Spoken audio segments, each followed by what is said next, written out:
Kaidah pertama, menjadikannya terlihat. Bab 4, sosok yang terlihat ada yang tak beres pada dirinya.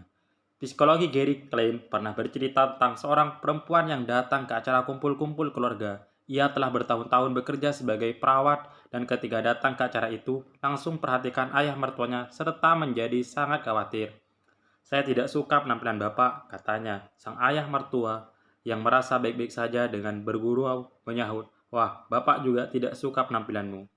"Saya tidak bergurau," tegasnya. "Bapak harus ke rumah sakit sekarang." Beberapa jam kemudian, laki-laki itu harus menjalani operasi kritis setelah pemeriksaan mengungkapkan arteri besarnya mengalami sumbatan dan hampir membuatnya terkena serangan jantung. Tanpa intuisi putri menantunya, ia mungkin sudah tiada. Apa yang dilihat oleh perawat itu? Bagaimana ia dapat meramalkan bahwa mertuanya berisiko terkena serangan jantung? Ketika arteri besar mengalami hambatan, tubuh berfokus pada pengiriman darah ke organ-organ kritis dan menjauh dari lokasi-lokasi periferal dekat permukaan kulit. Akibatnya adalah perubahan pola distribusi darah pada wajah. Setelah bertahun-tahun menangani orang-orang gagal jantung, perempuan itu tanpa disadari mengembangkan kemampuan mengenali pola tersebut begitu melihatnya. Ia tidak dapat menerangkan apa sungguhnya yang ia lihat pada wajah sang ayah mertua, tapi ia tahu ada yang tidak beres.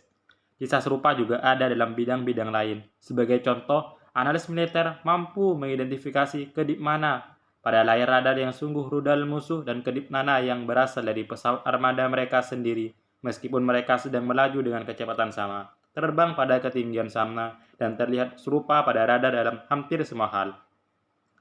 Pada Perang Teluk, Lieutenant Komandan Michael Reilly menyelamatkan kapal perang ketika memberikan perintah menembak jatuh rudal itu. Padahal pada radar, kedip-kedip itu tampak sama betul dengan kedip-kedip dari pesawat mereka sendiri. Ia mengeluarkan informasi yang tepat, tapi bahkan atasannya tidak mampu menerangkan bagaimana ia melakukannya. Kurator museum terkenal mampu membedakan mana benda seni asli dari tiruannya yang diproduksi dengan sangat ahli, meskipun mereka tidak dapat mengatakan apa tepatnya yang berbeda. Ahli radiologi berpengalaman dapat melihat hasil pemindaian otak dan meramalkan bagaimana yang akan mengembangkan stroke sebelum tanda-tanda nyata dapat dilihat oleh mata yang tak terlatih. Saya bahkan pernah mendengar penata rambut yang dapat mengetahui apakah kliennya sedang hamil berdasarkan rasa pada rambutnya. Otak manusia sungguh mesin peramal. Otak terus mengamati sekeliling Anda dan menganalisis informasi yang datang padanya. Kapanpun Anda mengalami sesuatu yang berulang, seperti perawat yang menduga seorang akan mengalami serangan jantung dari wajahnya atau analis militer yang mampu mengenali rudal pada layar radar, otak Anda mulai melihat apa yang penting, memilah semua detail dan berfokus pada petunjuk yang relevan. Kemudian mencatat informasi itu untuk pemakaian di masa mendatang. Dengan latihan yang cukup, Anda juga dapat mengenali petunjuk-petunjuk yang meramalkan hasil-hasil tertentu tanpa secara sadar memikirkannya. Secara otomatis, otak Anda menyandingkan pelajaran-pelajaran yang dipetik dari pengalaman-pengalaman. Kita tidak selalu dapat menerangkan apa yang kita pelajari, tapi pembelajaran itu berlangsung sepanjang waktu. Dan kemampuan Anda menilai petunjuk-petunjuk yang relevan dalam suatu situasi merupakan dasar untuk setiap kebiasaan yang Anda miliki. Kita meremehkan seberapa besar kemampuan otak dan tubuh kita melakukan sesuatu tanpa berpikir. Anda tidak menyuruh rambut Anda tumbuh, jantung Anda memompa, paru-paru Anda bernafas, atau perut Anda mencerna. Namun tubuh menangani semuanya secara otomatis. Anda jauh lebih dari yang Anda sadari. Coba perhatikan rasa lapar. Bagaimana Anda tahu kapan Anda merasa lapar? Anda tidak harus melihat sepiring kue di meja untuk tahu sudah tiba saatnya makan. Selera makan dan rasa lapar bekerja di bawah sadar. Tubuh Anda memiliki bermacam-macam lingkaran umpan balik yang secara bertahap mengingatkan Anda ketika tiba saatnya makan lagi, serta mengamati apa yang sedang terjadi di sekitar dan dalam diri Anda. Gairah dapat timbul berkat hormon-hormon dan bahan-bahan kimia yang beredar di seluruh tubuh. Tiba-tiba Anda merasa lapar, bahkan meskipun Anda tidak tahu apa penyebabnya. Ini salah satu wawasan yang paling tidak diduga tentang kebiasaan kita. Anda tidak perlu menyadari petunjuk terhadap dimulainya suatu kebiasaan. Anda bisa melihat suatu kesempatan dan langsung menanggapinya tanpa memberikan perhatian sadar atasnya. Ini yang membuat kebiasaan berguna. Ini juga yang membuat kebiasaan berbahaya. Ketika kebiasaan terbentuk, aksi-aksi Anda datang di bawah arahan pikiran otomatis dan bawah sadar Anda. Anda terjatuh ke pola-pola lama sebelum menyadari apa yang sedang terjadi, kecuali ada yang menunjukkan. Anda barangkali tidak sadar bahwa Anda menutup mulut dengan tangan setiap kali tertawa, bahwa Anda minta maaf sebelum mengajukan pertanyaan, atau bahwa Anda mempunyai kebiasaan memotong pembicaraan orang lain. Dan makin sering Anda mengulang pola-pola itu, makin kecil kemungkinan Anda mempertanyakan apa yang Anda lakukan dan mengapa Anda melakukannya. Saya pernah mendengar seorang kasir diperintahkan memotong voucher yang sudah kosong setelah pelanggan menghabiskan saldonya. Pada suatu hari, kasir itu secara berturut-turut melayani pembeli yang berbelanja menggunakan voucher. Ketika pelanggan berikutnya tiba di depan loket, sang kasir menggesek kartu kredit orang itu, lalu mengambil gunting dan memotongnya menjadi dua. Secara otomatis, sebelum menggandakan ke pelanggan yang terganggu dan tersadar akan apa yang sudah terjadi. Seorang perempuan lain menjadi subjek penelitian saya adalah mantan guru taman kanak-kanak yang beralih profesi menjadi karyawan perusahaan. Bahkan meskipun sekarang berada di lingkungan orang dewasa, kebiasaan lamanya sering muncul. Biasanya bertanya apakah rekan kerjanya sudah membasuh tangan setelah pergi ke kamar kecil. Saya juga mendapati kisah seorang laki-laki yang bertahun-tahun bekerja sebagai pengawas pantai dan terkadang masih berseru, "Jangan lari!" setiap kali melihat seorang anak berlari. Sejalan dengan waktu, petunjuk-petunjuk yang memicu kebiasaan kita menjadi begitu lazim, sehingga praktis tak terlihat. Camilan di dapur, remote control di samping sofa, ponsel dalam saku. Tanggapan-tanggapan kita terhadap petunjuk-petunjuk ini telah terpatri begitu dalam, sehingga dorongan untuk beraksi seolah-olah datang entah dari mana. Karena alasan ini, kita harus memulai perubahan perilaku dengan kesadaran. Sebelum dapat dengan efektif membangun kebiasaan-kebiasaan baru, kita perlu mengatasi kebiasaan-kebiasaan saat ini.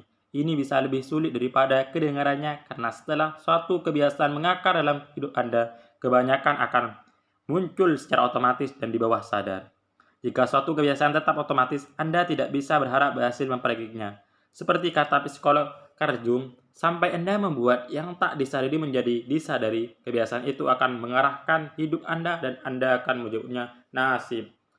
Kartu skor untuk kebiasaan. Sistem perkeretaapian Jepang dianggap sebagai salah satu yang terbaik di dunia. Kalau pernah naik kereta api di Tokyo, Anda akan melihat bahwa kondekturnya memiliki kebiasaan aneh.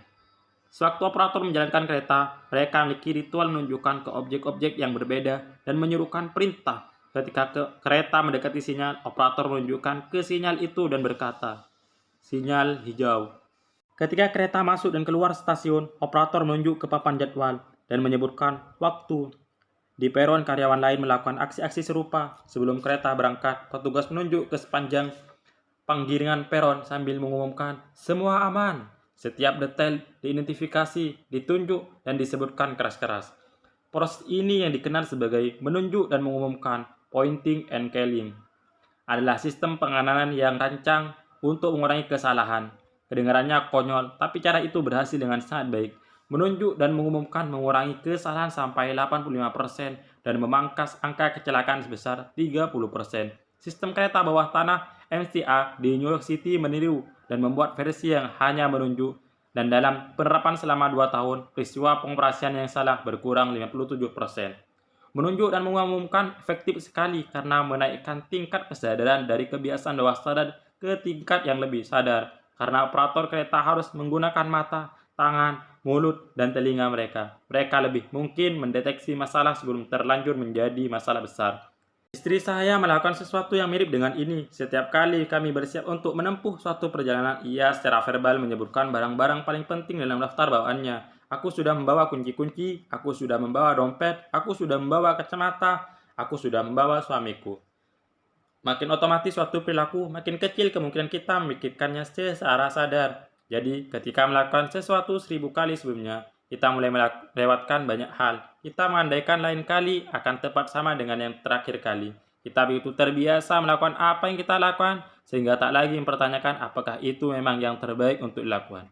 Banyak kegagalan kita dalam kinerja, terutama disebabkan oleh hilangnya kesadaran diri. Salah satu tantangan terbesar kita dalam mengubah kebiasaan adalah mempertahankan kesadaran tentang apa yang sungguhnya sedang kita lakukan. Ini membantu menerangkan mengapa konsekuensi-konsekuensi kebiasaan buruk dapat muncul secara tiba-tiba. Kita memerlukan sistem menunjuk dan mengumumkan untuk kehidupan pribadi kita. Itulah asal-muasal kartu nilai kebiasaan Habit Scorecard, yaitu latihan sederhana yang dapat digunakan agar Anda lebih sadar tentang perilaku Anda. Untuk membuatnya sendiri, buatlah daftar berisi kebiasaan sehari-hari Anda.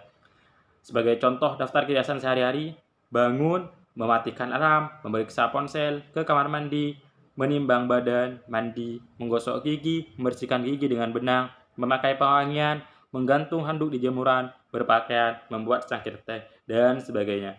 Setelah daftar Anda lengkap, perhatikan tiap perilaku dan ajukan pertanyaan. Apakah ini kebiasaan yang baik, buruk, atau netral? Kalau kebiasaan baik, tuliskan tanda plus di sebelahnya. Kalau kebiasaan buruk, tuliskan tanda minus di sebelahnya. Kalau kebiasaan netral, tuliskan tanda sama dengan di sebelahnya. Sebagai contoh, daftar itu mungkin menjadi sebagai berikut.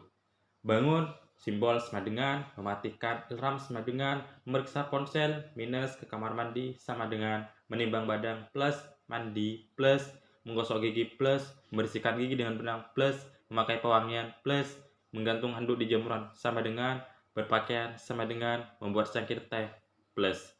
Tanda yang Anda berikan pada suatu kebiasaan akan bergantung pada situasi dan sasaran Anda. Bagi orang yang sedang berusaha menurunkan berat badan, makan roti manis dengan mentega kacang setiap pagi mungkin kebiasaan buruk. Bagi orang yang ingin tampil lebih tegap dan berotot, perilaku sama dengan mungkin merupakan kebiasaan baik.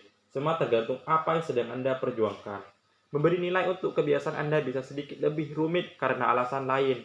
Label kebiasaan baik dan kebiasaan buruk agak kurang tepat. Kebiasaan baik atau kebiasaan buruk itu tidak ada. Yang ada adalah kebiasaan yang efektif, yakni efektif dalam memecahkan masalah. Semua kebiasaan itu baik bagi Anda dalam situasi tertentu. Bahkan yang disebut kebiasaan buruk, itulah sebabnya Anda melakukan berulang-ulang. Untuk latihan ini, kelompokkan kebiasaan-kebiasaan Anda berdasarkan efektivitasnya bagi Anda dalam jangka panjang. Kebiasaan buruk bisa saja memberikan hasil negatif neto. Merokok mungkin mengurangi stres saat ini, artinya rokok sedang baik bagi Anda.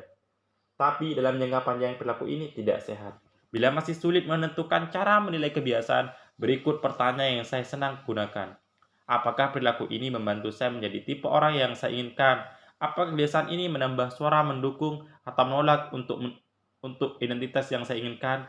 Kebiasaan yang mendukung identitas yang Anda inginkan biasanya baik. Kebiasaan yang bertentangan dengan identitas yang Anda inginkan biasanya buruk. Ketika Anda membuat kartu nilai untuk kebiasaan, pada awalnya tidak harus ada perubahan. Sasaran Anda semata mencermati apa yang sesungguhnya sedang terjadi. Amati pikiran-pikiran dan aksi-aksi Anda tanpa membuat penilaian atau kritik diri. Jangan menyalahkan diri karena kesalahan-kesalahan Anda. Jangan memuji diri atas suatu keberhasilan.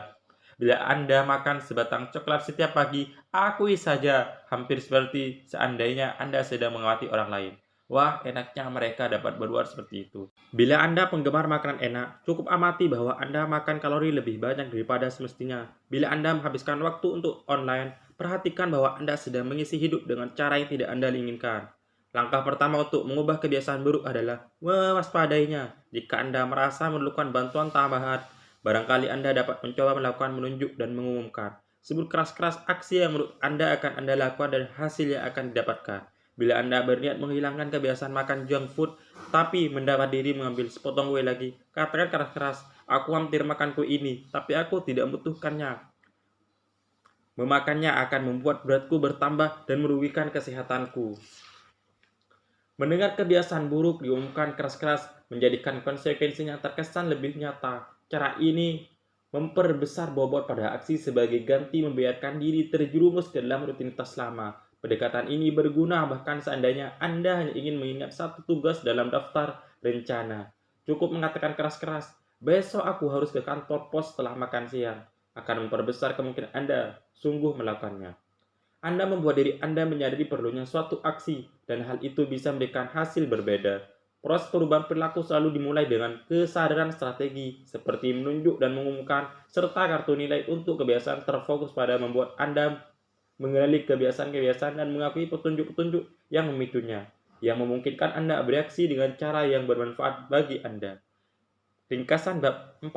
Dengan latihan yang memadai, otak Anda akan mengambil petunjuk-petunjuk yang meramalkan hasil-hasil tertentu tanpa secara sadar memikirkannya.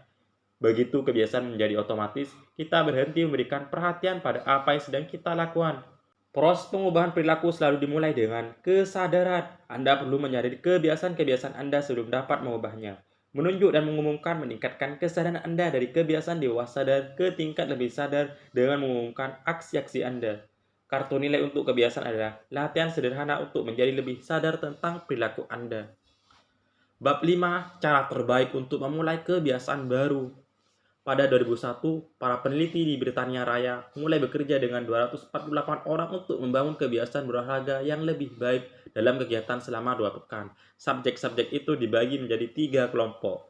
Kelompok pertama adalah kelompok kontrol. Mereka hanya ditanya tentang seberapa sering mereka berolahraga. Kelompok kedua adalah kelompok motivasi. Mereka diminta tidak hanya mencatat latihan, tapi juga membaca sejumlah bahan tentang manfaat olahraga. Para peneliti juga menerangkan kepada kelompok ini bagaimana olahraga dapat mengurangi risiko penyakit jantung koroner dan meningkatkan kesehatan jantung. Akhirnya ada kelompok ketiga. Subjek-subjek ini menerima presentasi yang sama seperti kelompok kedua untuk menjamin tingkat motivasi mereka sama. Namun mereka juga diminta merumuskan rencana tentang kapan dan di mana mereka akan berolahraga selama pekan berikutnya. Secara khusus, setiap anggota kelompok ketiga menyelesaikan kalimat berikut. Selama pekan mendatang, aku akan ikut dan sekurangnya 20 menit latihan keras pada hari, jam, dan tempat. Di kelompok pertama dan kedua, 35 hingga 38% orang berolahraga sekurangnya seminggu sekali. Yang menarik, presentasi motivasi yang diberikan kepada kelompok kedua terkesan tidak memberikan dampak yang bermakna pada perilaku. Namun, 91% anggota kelompok ketiga berolahraga sekurangnya seminggu sekali, lebih dari 2 kali presentasi normal. Kalimat yang mereka selesaikan adalah yang oleh peneliti disebut niat implementasi, yaitu merencanakan kapan dan di mana mereka akan melakukan aksi, yaitu bagaimana Anda berniat mengimplementasikan suatu kebiasaan tertentu. Petunjuk yang dapat memicu kebiasaan datang dalam bentuk sangat beragam. Merasakan getar ponsel di saku, bau harum kue coklat, bunyi sirene ambulan, tapi 2 petunjuk yang paling umum adalah waktu dan tempat. Niat implementasi meningkatkan peran kedua petunjuk tadi. Secara garis besar, format untuk menciptakan nilai implementasi yaitu ketika situasi X muncul, aku akan melakukan tanggapan Y. Ratusan kajian menunjukkan bahwa niat implementasi akan efektif untuk membuat kita bertahan pada sasaran. Entah menuliskan waktu dan tanggal tepatnya, Anda akan meminta suntikan anti-flu atau menjalani pemeriksaan kolonoskopi. Pernyataan-pernyataan ini meningkatkan peluang orang bertahan pada kebiasaan-kebiasaan seperti membuang sampah pada tempatnya, belajar, tidur lebih awal, dan berhenti merokok. Beberapa peneliti mendapati jumlah pengguna hak pilih meningkat ketika orang dipaksa membuat niat implementasi dengan menjawab pertanyaan-pertanyaan seperti apa rute yang akan Anda ambil ke tempat pemungutan suara, jam berapa Anda berencana akan berangkat, kendaraan apa yang akan Anda pakai ke sana. Program-program lain yang sukses dari pemerintah meminta warga membuat rencana yang jelas untuk mengirimkan laporan pajak tepat waktu atau menyediakan arahan tentang kapan dan di mana mereka harus membayar denda kesalahan lalu lintas. Petunjuknya jelas, orang yang membuat rencana spesifik untuk kapan dan di mana mereka akan melakukan suatu kebiasaan baru lebih mungkin terus melakukannya. Terlalu banyak orang berusaha mengubah kebiasaan tanpa gambaran terperinci tentang pelaksanaan perubahan. Kita berkata dalam hati, aku ingin makan makanan sehat saja, atau aku akan lebih sering menulis. Tapi kita tidak pernah mengatakan kapan dan di mana kebiasaan ini akan dimulai. Kita menyerahkannya pada nasib dan harapan bahwa kita akan ingat untuk melakukannya, atau merasa termotivasi pada waktu yang tepat. Niat implementasi menghapus pernyataan-pernyataan kabur seperti aku ingin bekerja lebih keras, atau aku ingin lebih produktif, atau aku harus datang ke TPS, dan mengubah semua itu menjadi rencana kerja konkret. Banyak orang berpikir mereka kurang termotivasi, padahal sesungguhnya mereka kurang jelas. Kapan dan di mana aksi akan dilaksanakan tidak selalu jelas. Ada orang yang menghabiskan seluruh hidup menunggu kapan waktu yang tepat untuk melakukan perbaikan. Begitu niat implementasi dicanangkan, Anda tidak harus menunggu sampai inspirasi untuk memulainya datang. Apakah aku menulis satu bab atau tidak? Apakah aku bermeditasi pagi ini atau setelah makan siang? Ketika saat untuk beraksi tiba, tak perlu ada keputusan lagi. Anda cukup mengikuti rencana yang telah dibuat. Cara paling sederhana untuk menerapkan strategi ini pada kebiasaan Anda adalah melengkapi kalimat berikut. Aku akan, istilah dengan kata kerja. Pada waktu, istilah dengan waktu. Di lokasi, istilah lokasinya. Misal, meditasi. Aku akan bermeditasi selama 1 menit pada pukul 7 pagi di dapur. Belajar, aku akan belajar bahasa Spanyol selama 20 menit pada pukul 6 sore di kamar tidur. Olahraga, aku akan berolahraga selama 1 jam pada pukul 5 sore di sasana dekat rumah. Perkawinan, aku akan menyajikan secangkir teh untuk suami pada pukul 8 pagi di dapur. Jika Anda tidak yakin kapan sebaiknya memulai kebiasaan, cobalah hari pertama dalam 1 minggu, bulan, atau tahun. Orang lebih mungkin melakukan sesuatu pada waktu-waktu seperti itu karena harapan biasanya lebih tinggi. Kalau punya harapan, kita punya alasan untuk beraksi. Awal yang segar akan terasa mendatangkan motivasi. Ada manfaat lain dari niat implementasi spesifik dalam hal apa yang Anda inginkan dan bagaimana akan meraihnya, membantu Anda menolak hal-hal yang merusak kemajuan, mengalihkan perhatian, dan menyingkirkan Anda dari jalur yang direncanakan. Kita sering mengiyakan permintaan-permintaan kecil karena kita tidak cukup jelas tentang apa yang perlu kita lakukan untuk menolaknya. Ketika cita-cita Anda masih samar, mudah merasionalkan pengecualian-pengecualian kecil sepanjang hari, dan tidak pernah mengurusi hal-hal spesifik yang pernah dilakukan agar sukses. Beri kebiasaan Anda waktu dan ruang untuk hidup di dunia ini. Sasaran Anda adalah menetapkan waktu dan lokasi yang sedemikian jelas, sehingga dengan pengulangan yang cukup, Anda memperoleh dorongan untuk melakukan hal yang benar pada waktu yang tepat, bahkan ketika Anda tidak tahu alasannya. Sebagaimana kata penulis Jason Zwick, jelas Anda tidak akan pernah berolahraga begitu saja tanpa pikiran sadar. Namun seperti anjing yang merasa lapar pada jam tertentu, mungkin Anda mulai gelisah pada jam ketika Anda biasanya berolahraga. Ada banyak cara untuk menggunakan nilai implementasi dalam hidup dan pekerjaan Anda. Pendekatan favorit saya adalah yang pernah saya pelajari dari guru besar Stanford B.J. Fogg yang saya sebut menumpuk kebiasaan. Menumpuk kebiasaan, rencana sederhana untuk merombak kebiasaan. Hampir seumur hidup filsuf Prancis Denis Diderot hidup miskin, tapi itu semua berubah dalam satu hari pada 1765. Putri Diderot hampir menikah dan ia tidak punya uang untuk membiayai pernikahan itu. Meskipun tidak memiliki harta, Diderot terkenal karena perannya sebagai salah seorang pendiri dan penulis ensiklopedia, salah satu ensiklopedia paling lengkap pada masa itu. Ketika Tarina Agung, Kaisar Rusia, mendengar masalah keuangan Diderot, hatinya terusik. Ia penggemar buku dan sangat menikmati kehadiran ensiklopedia itu. Ia mengungkapkan niat membeli perpustakaan pribadi Diderot seharga 1.000 pound sterling, lebih dari 150.000 dolar hari ini.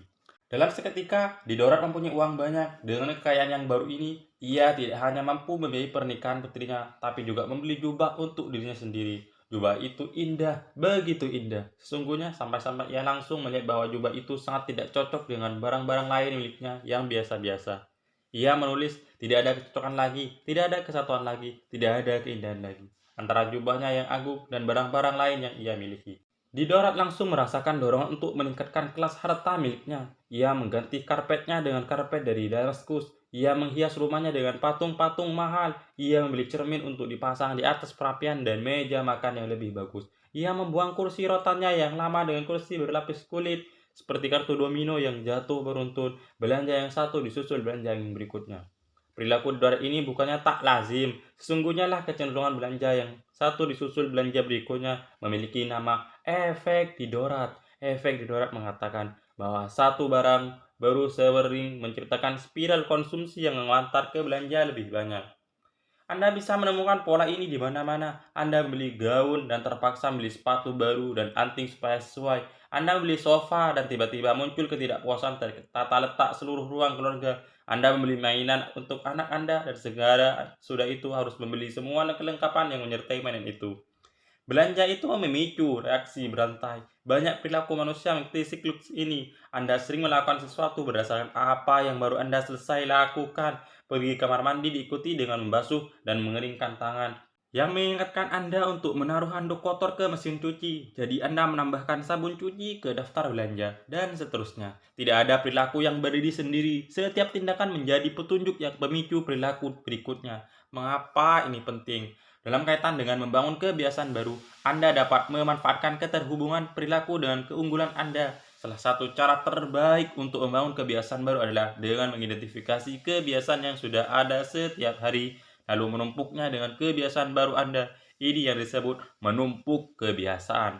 Menumpuk kebiasaan adalah bentuk khusus niat implementasi. Alih-alih memasangkan kebiasaan baru Anda dengan waktu dan lokasi tertentu, Anda memasangkannya dengan kebiasaan baru. Metode ini yang diciptakan oleh B.J. Fogg sebagai bagian dari program Tiny Habits dapat digunakan untuk merancang petunjuk nyata pada hampir setiap kebiasaan. Resep menumpuk kebiasaan adalah, setelah kebiasaan sekarang, aku akan isilah dengan kebiasaan baru. Sebagai contoh, meditasi. Setiap pagi setelah menyeduh kopi, aku akan bermeditasi barang semenit. Olahraga. Setelah melepas sepatu kerja, aku akan langsung berganti baju olahraga. Syukur. Begitu duduk dan siap untuk makan, aku akan mengucapkan satu rasa syukur atas apa yang terjadi hari ini. Perkawinan. Setiap malam ketika akan pergi tidur, aku akan mengecup pasanganku. Keamanan. Setelah mengenakan sepatu lari, aku akan memberitahu seorang teman atau anggota keluarga kemana aku akan berlari dan untuk berapa lama. Yang penting adalah mengikat perilaku yang diinginkan dengan sesuatu yang Anda lakukan tiap hari. Begitu menguasai struktur dasar ini, Anda dapat mulai membuat tumpukan-tumpukan lebih besar dengan merantai kebiasaan-kebiasaan kecil menjadi satu. Ini memungkinkan Anda mengambil keuntungan dan momentum alami yang datang ketika satu perilaku disusul dengan perilaku berikutnya. Versi positif efek Didorat. Tumpukan kebiasaan rutin pagi Anda mungkin sebagai berikut. 1. Setelah menyeduh secangkir kopi, aku akan bermeditasi selama 60 menit. 2. Setelah bermeditasi selama 60 menit, aku akan menulis jadwal kegiatan untuk hari ini. 3. Setelah menulis jadwal kegiatan untuk hari ini, aku akan langsung memulai tugas pertama. Atau pertimbangan tumpukan kebiasaan untuk malam hari berikut. Setelah selesai makan malam, aku akan langsung menaruh piring di mesin pencuci piring. Setelah mencuci piring, aku akan langsung membersihkan dapur. Setelah membersihkan dapur, aku akan menyiapkan cangkir kopi untuk esok pagi. Anda juga bisa menyisipkan perilaku-perilaku baru ke tengah rutinitas yang sudah ada. Sebagai contoh, Anda mungkin memiliki rutinitas pagi yang boleh jadi sebagai berikut. Bangun, lalu merapikan tempat tidur, lalu mandi. Misalnya Anda ingin mengembangkan kebiasaan membaca lebih banyak tiap hari. Anda dapat mengembangkan tumpukan kebiasaan Anda dan mencoba sesuatu seperti bangun, lalu membereskan tempat tidur, lalu menaruh buku di dekat bantal, lalu mandi. Sekarang ketika Anda naik ke tempat tidur tiap malam, sebuah buku sudah tersedia untuk Anda nikmati. Secara keseluruhan, menumpuk kebiasaan memungkinkan Anda membentuk seperangkat aturan sederhana untuk memandu perilaku Anda di masa mendatang. Seolah-olah Anda selalu memiliki rencana untuk aksi yang akan dilakukan berikutnya. Begitu merasa nyaman dengan pendekatan ini, Anda dapat mengembangkan tumpukan kebiasaan yang umum untuk memandu Anda setiap kali situasinya tepat. Olahraga. Ketika melihat ada tangga, aku akan menggunakannya bukan menggunakan lift. Keterampilan sosial. Ketika berjalan masuk ke ruangan pesta, aku akan memperkenalkan diri kepada orang yang belum kukenal. Keuangan. Ketika ingin membeli sesuatu seharga lebih dari $100, aku akan menunggu 24 jam sebelum membeli. Makan sehat. Ketika menyikap makanan untuk diri sendiri, aku akan selalu mendahulukan sayuran. Minimalisme. Ketika membeli barang baru, aku akan melepas salah satu yang sudah ada. Satu datang, satu keluar. Suasana hati. Ketika telepon berdering, aku akan menarik nafas dalam dan tersenyum sebelum menjawab. Pelupa. Ketika meninggalkan tempat umum, aku akan memeriksa meja dan kursi untuk memastikan tidak ada yang tertinggal. Tak peduli bagaimana Anda menggunakan strategi ini, rahasia menciptakan tumpukan kebiasaan yang sukses adalah memilih petunjuk yang tepat untuk memicu aksi. Tidak seperti niat implementasi yang secara spesifik menyatakan waktu dan lokasi untuk suatu perilaku. Menumpuk kebiasaan secara tersirat memiliki waktu dan lokasi yang sudah menyatu. Kapan dan di mana Anda milih menyisipkan kebiasaan ke dalam rutinitas sehari-hari dapat menghasilkan perbedaan yang besar. Bila Anda sedang mencoba menambahkan meditasi ke rutinitas pagi, tapi pagi itu serba kacau dengan anak-anak terus berlarian di dalam rumah, berarti itu waktu dan tempat yang salah. Pikirkan kapan Anda akan paling mungkin sukses. Jangan memaksa melakukan kebiasaan baru ketika Anda cenderung sibuk dengan sesuatu yang lain. Petunjuk Anda juga harus memiliki frekuensi yang sama dengan kebiasaan yang Anda inginkan. Bila ingin melakukan kebiasaan setiap hari, tapi Anda menumpuknya di atas kebiasaan yang hanya terjadi pada hari Senin, itu bukan pilihan yang bagus. Salah satu cara menemukan pemicu yang tepat bagi tumpukan kebiasaan adalah melalui curah pendapat atas daftar kebiasaan Anda saat ini. Anda bisa menggunakan kartu nilai kebiasaan dari bab terakhir sebagai trik awal. Sebagai ganti, Anda dapat menciptakan daftar dengan 2 kolom. Dalam kolom pertama, tuliskan kebiasaan-kebiasaan yang Anda lakukan tiap hari tanpa pernah lalai. Sebagai contoh, bangun tidur, lalu mandi, lalu menggosok gigi, lalu berpakaian, lalu membuat secangkir kopi, lalu sarapan, lalu mengantar anak ke sekolah. Tahu, mulai bekerja, makan siang, pulang kerja, berganti pakaian, makan malam, memadamkan lampu, berangkat tidur. Daftar Anda bisa jauh lebih panjang, tapi Anda tentu sudah paham. Dalam kolom kedua, tuliskan semua hal yang pasti terjadi pada Anda. Misalnya, matahari terbit, Anda menerima pesan singkat, lagu yang Anda dengarkan, matahari terbenam.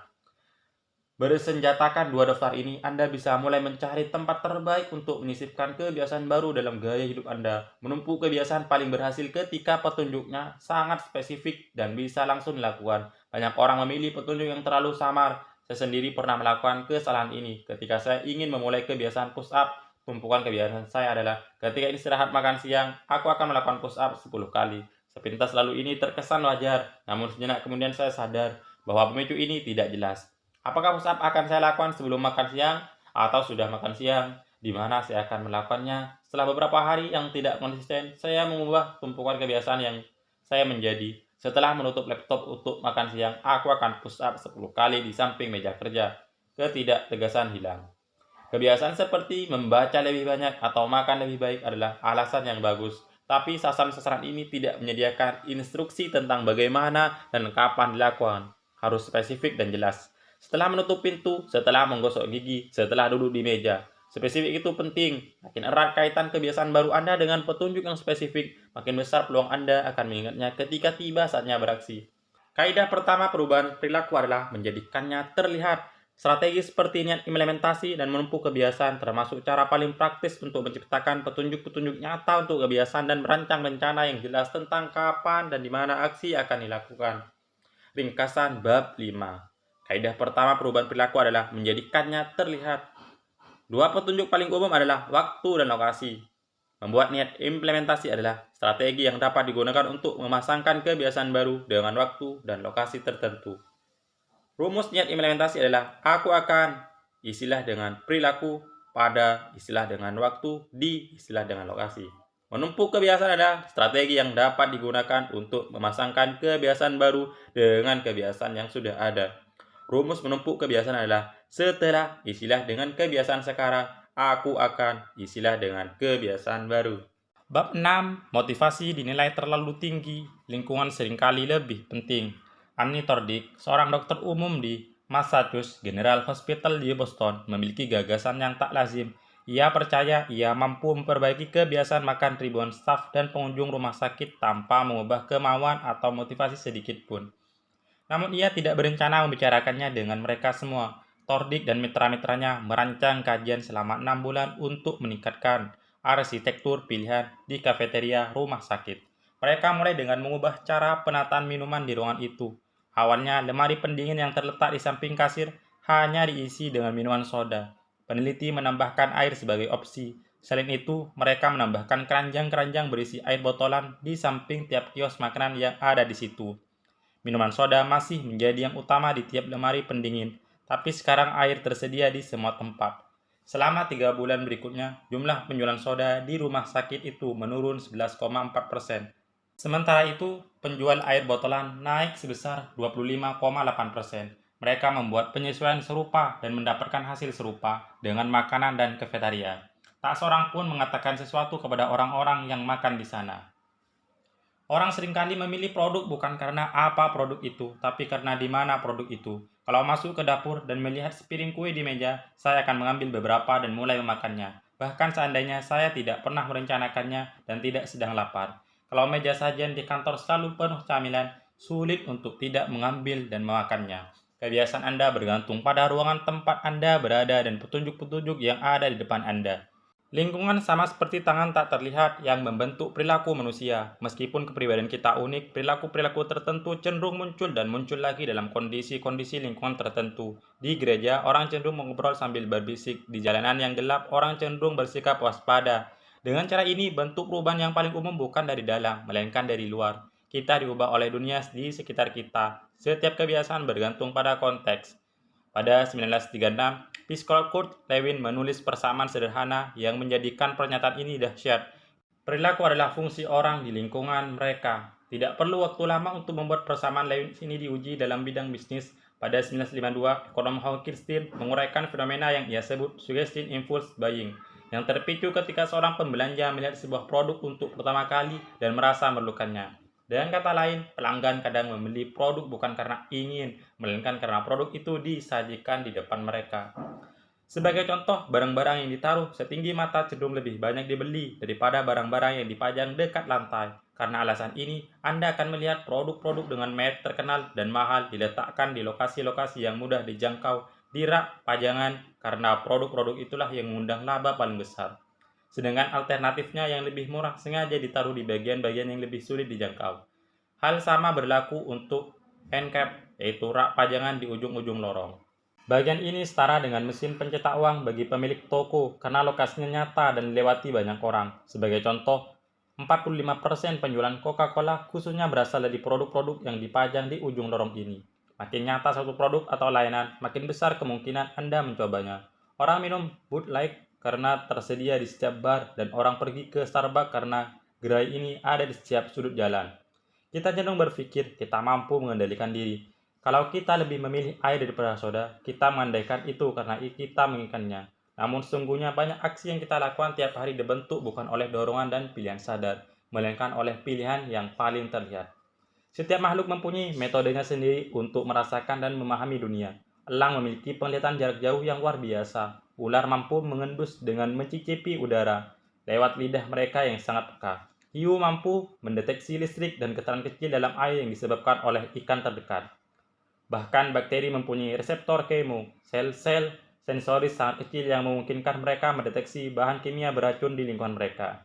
Pada manusia, indera diarahkan oleh sistem saraf sensorik. Kita merasakan dunia melalui penglihatan, bunyi, bau, sentuhan, dan pengecapan. Namun kita juga memiliki cara-cara lain untuk merasakan rangsangan. Ada yang secara sadar, tapi banyak yang di luar kesadaran. Sebagai contoh, Anda dapat merasakan temperatur merosot sebelum badai, atau nyeri di perut Anda bertambah sewaktu Anda terserang sakit perut, atau kehilangan keseimbangan sewaktu berjalan di jalanan berbatu. Reseptor-reseptor di tubuh Anda mengambil banyak dan beragam rangsangan internal, seperti kadar garam dalam darah atau kebutuhan minuman sewaktu haus. Namun yang paling hebat di antara semua kemampuan sensoris manusia adalah penglihatan. Tubuh manusia memiliki sekitar 11 juta reseptor sensoris, kira-kira 10 juta dikhususkan untuk penglihatan. Ada pakar yang menaksir setengah sumber daya otak digunakan untuk penglihatan, mengingat kita lebih bergantung pada penglihatan daripada indera lain manapun. Tak mengherankan jika petunjuk-petunjuk visual menjadi katalisator utama perilaku kita. Karena alasan ini, perubahan kecil pada apa yang Anda lihat dapat mengantar ke perubahan besar pada apa yang Anda lakukan. Akibatnya, Anda dapat membayangkan betapa penting hidup dan bekerja di lingkungan-lingkungan yang diisi dengan petunjuk-petunjuk produktif dan tidak memiliki petunjuk-petunjuk yang tidak produktif. Untungnya, ada kabar baik. Anda tidak harus menjadi korban lingkungan Anda. Anda juga bisa menjadi arsitek untuk lingkungan Anda. Bagaimana merancang lingkungan untuk sukses? Selama krisis energi dan embargo minyak tahun 1970-an, peneliti Belanda mulai mencermati pemakaian energi negara itu. Di kawasan hunian pinggiran dekat Amsterdam, mereka mendapati sebagian penduduk menggunakan energi 30% lebih sedikit daripada tetangga-tetangga mereka. Padahal ukuran rumah mereka sama dengan mereka mendapat jatah listrik yang sama pula. Ternyata rumah-rumah di lingkungan ini hampir identik kecuali dalam satu hal, lokasi meteran listrik. Ada yang menaruhnya di ruangan bawah tanah, yang lain menaruhnya di atas, dekat pintu masuk. Seperti biasa Anda perkirakan, rumah-rumah dengan meteran listrik di dekat pintu masuk menggunakan listrik secara lebih hemat. Ketika pemakaian energi mereka jelas dan mudah dipantau, orang mengubah perilaku. Setiap kebiasaan dimulai dengan petunjuk dan kita lebih mungkin melihat petunjuk yang menonjol. Sayangnya, lingkungan tempat kita hidup dan bekerja seringkali memudahkan kita untuk tidak melakukan aksi tertentu karena tidak ada petunjuk yang jelas untuk memicu perilaku itu. Mudah untuk tidak berlatih gitar ketika gitar itu tersimpan rapi di lemari. Mudah untuk tidak membaca buku ketika rak buku berada di sudut ruang tamu. Mudah untuk tidak minum vitamin ketika vitamin itu tidak terlihat di ruang makan. Ketika petunjuk-petunjuk yang memicu suatu kebiasaan samar atau tersembunyi, petunjuk-petunjuk itu mudah terabaikan. Sebagai perbandingan, menciptakan petunjuk visual yang nyata dapat menarik perhatian Anda ke kebiasaan yang diinginkan. Pada awal 1990-an, staf kebersihan di bandara Schiphol, Amsterdam memasang stiker kecil yang terlihat seperti ngingat di tiap fasilitas buang air kecil. Tampaknya setiap kali seorang laki-laki datang untuk buang air kecil, mereka otomatis mengarahkan kencing mereka ke sesuatu yang mereka kira seekor ngengat. Stiker itu menyebabkan buang air lebih terarah dan secara signifikan mengurangi cipratan atau tumpahan air kemih ke luar fasilitas. Analisis lebih lanjut menyimpulkan bahwa stiker itu menurunkan biaya pembersihan kamar kecil sebesar 8% per tahun. Saya mempunyai pengalaman tentang dahsyatnya petunjuk yang nyata dalam hidup saya sendiri. Saya biasa membeli apel dari toko, meletakkannya di kotak tertutup di bagian bawah lemari pendingin, dan melupakannya. Ketika akhirnya saya ingat, apel-apel itu biasanya sudah tidak bagus. Saya lupa makan apel karena tidak pernah melihatnya. Akhirnya saya menjalankan nasihat saya sendiri dengan merancang ulang lingkungan saya. Saya membeli mangkuk buah besar dan menempatkannya di tengah meja makan. Setiap kali membeli apel, saya langsung meletakkannya di situ, di tempat terbuka yang hampir selalu terlihat oleh saya. Hampir seperti ajaib, saya mulai makan beberapa butir apel tiap hari semata karena buah itu terlihat, tidak tersembunyi. Berikut beberapa cara untuk merancang ulang lingkungan Anda dan menjadikan petunjuk-petunjuk untuk kebiasaan-kebiasaan yang lebih Anda sukai lebih nyata. Jika Anda ingin tidak lupa minum obat tiap malam, taruhlah botol obat Anda di tempat Anda bisa minum obat. Jika Anda ingin berlatih gitar lebih sering, taruhlah gitar Anda di tengah ruang santai. Jika Anda ingin tidak lupa mengirimkan ucapan terima kasih, taruhlah alat tulis di meja kerja. Jika Anda ingin minum air putih lebih banyak, isilah beberapa botol air tiap pagi dan taruh di beberapa tempat di seluruh rumah. Bila ingin menjadikan suatu kebiasaan penting dalam hidup Anda, buatlah petunjuk agar hal itu menonjol di lingkungan Anda. Perilaku yang paling persisten biasanya mempunyai lebih dari satu petunjuk. Bayangkan betapa banyak cara berbeda untuk membuat seorang perokok tergerak untuk mengambil sebatang rokok, mengendarai mobil, melihat seorang teman merokok, merasa stres dalam pekerjaan, dan sebagainya. Strategi yang sama dapat dipakai untuk kebiasaan baik. Dengan menyebar pemicu-pemicu di hampir semua tempat, Anda meningkatkan peluang teringat akan kebiasaan Anda sepanjang hari. Pastikan pilihan yang terbaik dijadikan yang paling nyata. Membuat keputusan yang lebih baik itu mudah dan wajar. Bila petunjuk-petunjuk untuk kebiasaan-kebiasaan baik berada tepat di depan Anda, rancangan lingkungan itu mujarab tidak hanya karena pengaruhnya pada cara kita menanggapi dunia, tapi juga karena kita jarang melakukannya. Kebanyakan orang hidup di dunia yang diciptakan orang lain, namun Anda dapat mengubah ruang tempat Anda tinggal dan bekerja untuk meningkatkan paparan Anda pada petunjuk-petunjuk positif, serta mengurangi paparan Anda pada petunjuk-petunjuk negatif. Rancangan lingkungan memungkinkan Anda mengambil kembali kendali dan menjadi arsitek dalam hidup Anda. Jadilah perancang dunia Anda, tidak hanya sebagai pemakai. Konteks adalah petunjuk. Petunjuk yang memicu kebiasaan yang dapat dimulai dengan sangat spesifik, tapi sejalan dengan waktu kebiasaan Anda menjadi terhubung. Tidak dengan satu pemicu saja, tapi dengan konteks keseluruhan di seputar perilaku itu. Sebagai contoh, banyak orang minum lebih banyak dalam situasi-situasi sosial daripada ketika sedang sendirian. Pemicunya jarang berupa petunjuk tunggal, tapi seluruh situasi melihat teman-teman Anda minum, mendengarkan musik di bar, melihat bir di botolnya. Kita secara mental memasangkan kebiasaan-kebiasaan kita dengan lokasi-lokasi tempat kebiasaan itu berlangsung, di rumah, di kantor, di sasana kebugaran. Tiap lokasi membangun hubungan dengan kebiasaan-kebiasaan dan rutinitas-rutinitas tertentu. Anda membangun hubungan khusus dengan benda-benda di meja Anda, barang-barang di meja dapur Anda, barang-barang di kamar tidur Anda. Perilaku kita bukan ditentukan oleh benda-benda di lingkungan, melainkan oleh hubungan kita dengan semua itu. Dalam kenyataan, ada baiknya berpikir tentang pengaruh lingkungan pada perilaku Anda. Berhenti berpikir tentang lingkungan yang terisi benda, mulailah berpikir tentang lingkungan yang terisi dengan hubungan. Berpikirlah dalam konteks bagaimana Anda berinteraksi dengan ruang-ruang di sekitar Anda. Bagi satu orang, sofa adalah tempat ia membaca selama 1 jam tiap malam. Bagi orang lain, sofa adalah tempat ia menonton televisi dan makan semangkuk es krim sepulang kerja. Orang berbeda dapat memiliki kenangan berbeda, dan karena itu kebiasaan berbeda yang dihubungkan dengan tempat sama. Apa kabar baiknya? Anda dapat melatih diri untuk menghubungkan kebiasaan tertentu dengan konteks tertentu pula. Dalam suatu studi, ilmuwan memberi perintah kepada penderita sulit tidur untuk berangkat tidur hanya ketika mereka sudah letih. Jika tak kunjung terlelap, mereka diminta duduk di ruangan berbeda sampai mengantuk. Sejalan dengan waktu, subjek-subjek penelitian mulai menghubungkan konteks tempat tidur mereka dengan aksi tidur. Jadi mereka lebih mudah terlelap ketika naik ke tempat tidur. Otak mereka menjadi tahu bahwa tidur bukan menjelajah internet dengan ponsel, bukan menonton televisi, bukan memandangi jam dinding. Adalah aksi satu-satunya yang berlangsung di ruangan itu. Kekuatan konteks juga memperlihatkan strategi yang penting. Kebiasaan dapat lebih mudah diubah di lingkungan baru. Konteks memudahkan Anda lepas dari pemicu-pemicu dan petunjuk-petunjuk tidak jelas yang mendorong Anda menjalani kebiasaan-kebiasaan saat ini. Pergilah ke tempat baru, gerai kopi berbeda, duduk di bangku taman, sudut ruangan yang jarang Anda pakai. Ciptakan rutinitas baru di sana. Lebih mudah menghubungkan kebiasaan baru dengan konteks baru daripada membangun kebiasaan baru di hadapan petunjuk-petunjuk yang saling bersaing. Sulit pergi tidur lebih awal jika Anda menonton televisi di kamar tidur tiap malam. Sulit belajar di ruang tengah tanpa teralihkan jika di situ pula Anda selalu bermain video game. Namun, jika melangkah keluar dari lingkungan normal Anda meninggalkan bias-bias perilaku yang ada di belakangnya. Anda tidak bergumul melawan petunjuk-petunjuk lingkungan lama yang memungkinkan kebiasaan-kebiasaan baru terbentuk tanpa interupsi. Ingin berpikir lebih kreatif? Pindahlah ke kamar yang lebih besar, ke beranda di puncak bangunan, atau ke gedung dengan arsitektur yang ekspansif. Berhenti dulu bekerja di ruangan yang biasa, yang juga terhubung dengan pola-pola pikir Anda saat ini. Mencoba makan lebih sehat, sangat mungkin Anda bertindak secara autopilot ketika berbelanja di toko swalayan yang biasa. Cobalah pindah ke swalayan lain. Lebih mudah bagi Anda untuk menghindari makanan tidak sehat ketika otak Anda tidak secara otomatis tahu di mana letaknya di toko yang baru. Kalau sulit mendapatkan lingkungan yang sepenuhnya baru, coba definisikan kembali atau atur ulang lingkungan yang sudah ada. Ciptakan ruang terpisah untuk bekerja, belajar, berolahraga, menonton, dan memasak. Mantra yang ternyata berguna bagi saya adalah satu ruangan, satu kegunaan. Ketika memulai karir sebagai pengusaha, saya sering bekerja dari sofa atau meja dapur. Ketika malam tiba, ternyata sulit bagi saya untuk berhenti bekerja. Tidak ada batasan yang jelas antara akhir waktu kerja dan awal waktu untuk pribadi.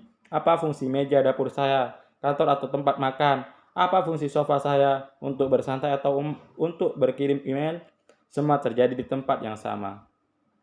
Beberapa tahun kemudian, akhirnya saya mampu pindah ke rumah dengan ruangan terpisah untuk kantor saya. Tiba-tiba bekerja adalah sesuatu yang terjadi di sini, dan kehidupan pribadi adalah sesuatu yang terjadi di luar sana. Lebih mudah bagi saya untuk mematikan dulu sisi profesional pada otak saya ketika ada batasan yang jelas antara kehidupan kerja dan kehidupan rumah tangga. Tiap ruangan memiliki satu kegunaan utama, dapur untuk memasak, kantor untuk bekerja. Kalau mungkin, hindari mencampur konteks suatu kebiasaan dengan yang lain. Ketika mulai mencampur adukan konteks, Anda akan mulai mencampur adukan kebiasaan, dan kebiasaan yang lebih mudah biasanya akan menang. Ini satu alasan keserbabiasaan teknologi modern memiliki kekuatan dan kelemahan. Anda bisa menggunakan ponsel untuk bermacam-macam keperluan yang menjadikannya alat yang dahsyat. Akan tetapi, ketika Anda dapat menggunakan telepon untuk mengerjakan hampir semuanya, sulit menghubungkan alat itu dengan hanya satu tugas. Anda ingin produktif, tapi terlalu mudah bagi Anda untuk membuka-buka media sosial, memeriksa email, dan memainkan game setiap kali Anda membuka ponsel. Tentunya yang diberikan kacau balau. Anda mungkin berpikir, Anda tidak mengerti. Saya tinggal di New York City, apartemen saya seukuran ponsel pintar. Saya memerlukan tiap ruangan untuk memainkan bermacam-macam peran. Saya paham, jika ruangan Anda terbatas, bagilah ruangan itu menjadi beberapa kawasan kegiatan. Kursi untuk membaca, meja tulis untuk menulis, meja untuk makan.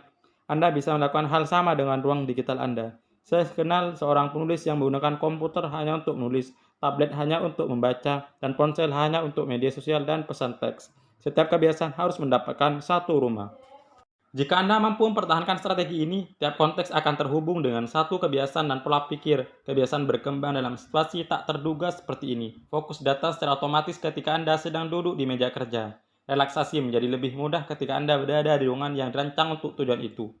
Anda lebih cepat terlelap ketika itu satu-satunya yang terjadi di kamar tidur. Jika menginginkan perilaku yang stabil dan dapat diduga, Anda memerlukan lingkungan yang stabil dan dapat diduga. Lingkungan stabil, tempat segala sesuatu memiliki satu tempat dan satu tujuan, adalah lingkungan tempat kebiasaan dapat terbentuk dengan mudah. Ringkasan bab 6. Sejalan dengan waktu, perubahan-perubahan kecil dalam konteks dapat mengantar ke perubahan-perubahan besar dalam perilaku. Setiap kebiasaan dimulai dengan petunjuk. Kita lebih mungkin melihat petunjuk yang menonjol. Buatlah petunjuk-petunjuk untuk kebiasaan-kebiasaan baik yang menonjol di lingkungan Anda. Secara bertahap, kebiasaan-kebiasaan Anda menjadi terhubung tidak dengan pemicu tunggal tapi dengan konteks keseluruhan yang melingkupi suatu perilaku. Konteks menjadi petunjuk. Lebih mudah membangun kebiasaan baru di lingkungan baru karena Anda tidak bekerja melawan petunjuk-petunjuk lama. Bab 7. Rahasia pengendalian diri. Pada 1971, ketika Perang Vietnam memasuki tahun ke-16-nya, anggota Kongres Robert Steele dari Connecticut dan Morgan Murphy dari Illinois menyampaikan temuan yang membuat publik Amerika terenyak. Ketika menjenguk tentara di sana, mereka mendapati bahwa lebih dari 15% tentara Amerika yang ditempatkan di sana kecanduan heroin. Penelitian lanjutan mengungkapkan bahwa 35% peserta tugas militer di Vietnam telah mencoba heroin dan sebanyak 20% mengalami ketergantungan. Masalahnya ternyata lebih buruk daripada yang terpikir semula. Temuan itu menimbulkan kehebohan di Washington, termasuk pembentukan Special Action Office of Drug Abuse Prevention yang dipimpin langsung oleh Presiden Nixon untuk memasyarakatkan pencegahan dan rehabilitasi serta melacak anggota tentara yang ketagihan sewaktu mereka pulang.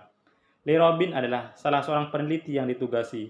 Dalam temuan yang secara penuh mengubah keyakinan terdahulu tentang ketagihan, Robin mendapati bahwa ketika tentara yang menjadi pengguna heroin pulang, hanya 5% yang kembali menjadi ketagihan dalam 1 tahun, dan hanya 12% yang menjadi ketagihan lagi dalam 3 tahun. Dengan kata lain, kira-kira 9 dari 10 tentara yang memakai heroin di Vietnam meninggalkan ketergantungan hampir dalam seketika. Temuan ini bertolak belakang dengan pandangan banyak orang pada saat itu, yang menganggap ketagihan heroin bersifat permanen dan tidak dapat dipulihkan. Sebaliknya, Robbins mengungkapkan bahwa ketagihan dapat hilang secara spontan kalau ada perubahan radikal dalam lingkungan yang bersangkutan. Di Vietnam, tentara menjalani hari bersama petunjuk-petunjuk yang memicu pemakaian heroin. Barang itu mudah didapatkan, mereka terus berada dalam suasana perang yang memicu stres. Mereka berteman dan bergaul dengan sesama tentara yang juga pengguna heroin, dan mereka ribuan kilometer jauhnya dari rumah.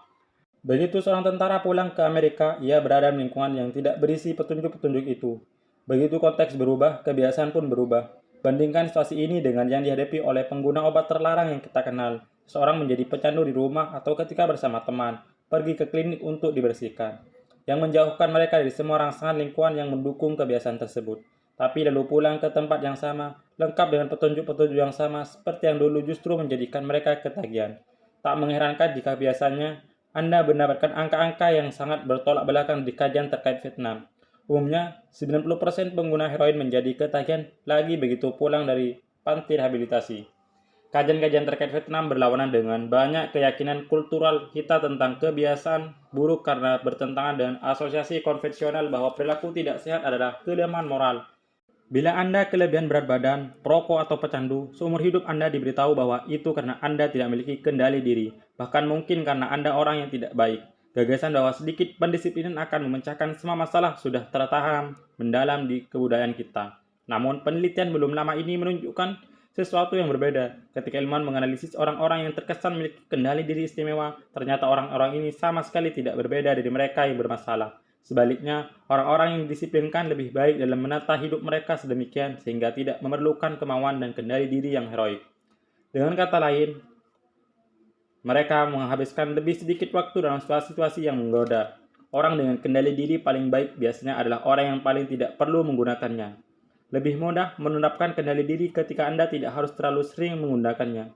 Jadi betul, ketekunan tekad dan kemauan sangat penting untuk kesuksesan. Tapi cara meningkatkan kualitas ini bukanlah dengan menuntut agar Anda menjadi orang yang lebih disiplin, melainkan dengan menciptakan lingkungan yang lebih disiplin. Gagasan yang kontraintuitif ini bahkan lebih masuk akal lagi begitu Anda memahami apa yang terjadi ketika suatu kebiasaan terbentuk dalam otak. Kebiasaan yang telah terprogram dalam pikiran siap digunakan setiap kali situasi yang relevan muncul. Ketika Patty Oil, terapis dari Austin, Texas mulai merokok, ia sering menyulut rokok sewaktu sedang berkuda bersama seorang teman. Akhirnya ia berhenti merokok dan menghindarinya selama bertahun-tahun. Ia juga berhenti berkuda berpuluh-puluh tahun, kemudian ia naik ke punggung kuda lagi dan tiba-tiba ingin sekali merokok. Sesuatu yang baru pertama kali itu ia rasakan. Ternyata petunjuk untuk merokok masih tertanam. Ia hanya tidak memberikan spasi yang sesuai untuk waktu yang lama. Begitu suatu kebiasaan telah terprogram, dorong untuk melakukannya muncul setiap kali lingkungan yang sesuai untuk petunjuk muncul kembali. Ini satu alasan teknik-teknik perubahan perilaku bisa menjadi senjata makan tuan. Mempermalukan pengidap obesitas dengan presentasi cara menurunkan berat badan bisa membuat mereka merasa stres dan alhasil banyak orang kembali ke strategi perlawanan yang mereka sukai, makan berlebihan. Memperlihatkan gambar paru yang terbakar kepada perokok justru meningkatkan kecemasan yang mendorong banyak orang terdorong untuk mengambil rokok dan menyulutnya. Bila tidak berhati-hati dengan petunjuk, Anda bisa merangsang perilaku yang justru ingin Anda hentikan. Kebiasaan buruk bersifat autokatalitis, proses yang mengumpan diri sendiri. Kebiasaan ini memperkuat perasaan-perasaan yang justru ingin dihilangkan. Ketika merasa galau, Anda makan makanan yang tidak sehat. Karena makan makanan yang tidak sehat, Anda menjadi galau. Menonton televisi membuat Anda merasa lesu, jadi Anda menonton terus karena tidak memiliki energi untuk melakukan hal lain. Mencemaskan kesehatan membuat Anda merasa cemas, yang membuat Anda merokok untuk meredakan kecemasan, sehingga kesehatan Anda makin buruk dan tak lama kemudian Anda merasa lebih cemas lagi. Kebiasaan buruk bekerja seperti kereta yang menuruni spiral. Peneliti menyebut fenomena ini keinginan yang dipicu oleh petunjuk. Pemicu eksternal mendatangkan dorongan kuat untuk mengulangi kebiasaan buruk. Begitu Anda melihat sesuatu, Anda mulai menginginkannya. Proses ini berlangsung sepanjang waktu, seringkali tanpa disadari. Ilmuwan menemukan bahwa menunjukkan gambar kokain kepada pecandu selama 30 3 milidetik saja cukup untuk merangsang proses mencari ganjaran dalam otak dan memicu hasratnya. Paparan itu berlangsung begitu singkat untuk dicatat oleh otak secara sadar. Sang pecandu bahkan tidak mampu mengatakan apa yang telah mereka lihat, tapi gambar tersebut tetap memproses kemunculan hasrat terhadap obat bius. Berikut kesimpulannya. Anda bisa menghentikan kebiasaan, tapi Anda mustahil melupakannya. Begitu ceruk kebiasaan terpahat di otak Anda, kebiasaan itu hampir mustahil dihilangkan sepenuhnya. Bahkan seandainya tidak dipakai cukup lama, dan itu berarti semata menghindari godaan adalah strategi yang tidak efektif. Sulit mempertahankan sikap zen dalam hidup yang penuh dengan interupsi. Perlu terlalu banyak energi untuk melakukannya. Dalam jangka pendek, Anda dapat memilih mengatasi godaan. Dalam jangka panjang, kita menjadi produk lingkungan tempat kita tinggal. Secara kasar, saya tidak pernah melihat orang yang secara konsisten bertahan dengan kebiasaan-kebiasaan positif di tengah lingkungan yang negatif. Pendekatan yang lebih andal adalah menghilangkan sumber kebiasaan di sumbernya. Salah satu cara paling praktis untuk menghilangkan kebiasaan buruk adalah mengurangi kehadiran di lingkungan dengan petunjuk-petunjuk yang menyebabkannya. Jika Anda terkesan tidak dapat menyelesaikan apapun, tinggalkan ponsel di ruangan lain selama beberapa jam. Jika Anda terus merasa bahwa Anda tidak cukup sukses, berhenti mengikuti akun-akun media sosial yang memicu kecemburuan dan rasa iri. Jika Anda menghabiskan terlalu banyak waktu untuk menonton televisi, pindahkan pasal televisi dari kamar tidur. Jika Anda menghabiskan terlalu banyak uang untuk alat-alat elektronik, berhentilah membaca ulasan tentang produk teknologi terbaru. Jika Anda terlalu banyak bermain video game, copot kabel konsol dan simpan di lemari setelah dipakai. Praktek ini merupakan kebalikan dari kaidah pertama, perubahan perilaku. Sebagai ganti menjadikannya terlihat, Anda dapat menjadikannya tak terlihat. Saya sering dikejutkan oleh betapa efektif perubahan-perubahan sederhana seperti ini bisa efektif. Hilangkan petunjuk, maka kebiasaan seringkali hilang seluruhnya. Kendali diri adalah strategi jangka pendek, bukan jangka panjang. 1-2 kali Anda mungkin bisa nolak godaan, tapi mustahil Anda dapat mempertahankan kemauan mengatasi hasrat Anda sepanjang waktu. Daripada mengarahkan kemampuan kuat baru setiap kali ingin melakukan hal yang benar, energi Anda lebih baik dikerahkan untuk mengoptimalkan lingkungan. Ini rahasia pengendalian diri. Petunjuk-petunjuk untuk kebiasaan baik harus dijadikan terlihat, tapi petunjuk-petunjuk untuk kebiasaan buruk harus dijadikan tak terlihat. Ringkasan 27. Kebalikan hukum pertama perubahan perilaku adalah menjadikannya tak terlihat. Begitu suatu kebiasaan terbentuk, mustahil Anda melupakannya. Orang yang terkesan memiliki kendali diri cenderung menghabiskan lebih sedikit waktu dalam situasi-situasi yang menggoda, lebih mudah menghindari godaan daripada melawannya. Salah satu cara paling praktis untuk menghilangkan kebiasaan buruk adalah mengurangi perjumpaan dengan petunjuk yang menyebabkannya. Kendali diri adalah strategi jangka pendek, bukan jangka panjang.